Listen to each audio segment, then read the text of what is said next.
Permission கிடையாது sir. நீங்க யாருக்கு எனக்கு பர்மிஷன் கொடுக்கறது? போலீஸ் வேற மாவட்ட நிர்வாகத்தில் பேசிட்டு இருக்க நடுவில் வந்து நீங்க என்ன பேசுறீங்க? ஊனமுற்றோர் உட்காந்துருக்கீங்க. சொல்லல நாங்க பேசுகிறோம். ஐயா ஒரு நிமிஷம், மாவட்ட நிர்வாகம் நீங்களா போலீஸா? அவர் வந்து ஸ்டேஷன்ல வந்து அனுமதி கேட்க சொல்றாரு. நாங்க உங்க வீட்டு தான் வந்திருக்கோம்.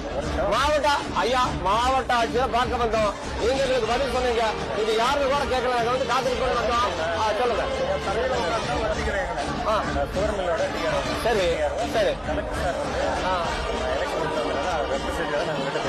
ஓகே ஓகே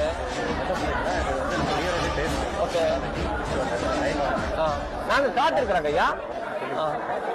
கவர்மெண்ட் வரைக்கும் ப்ரொபோசல் அனுப்புனீங்க. உங்களுக்கே தெரியும். உங்களுக்கு ஒன்றும் கிடையாது. அதனால் எதுவும் இங்கேயே நம்ம முடிவு பண்ணுற விஷயம் கிடையாது. கண்டிப்பாக அந்த மனு வாங்கிட்டு கொண்டு வைக்க போடுறாங்க. கண்டிப்பாக அவருடைய சார்ட் நாலேஜ் கொண்டு போய் மாவட்ட ஆட்சியர் நீங்க வளர்க்குறீங்களா? மாவட்ட ஆட்சியர்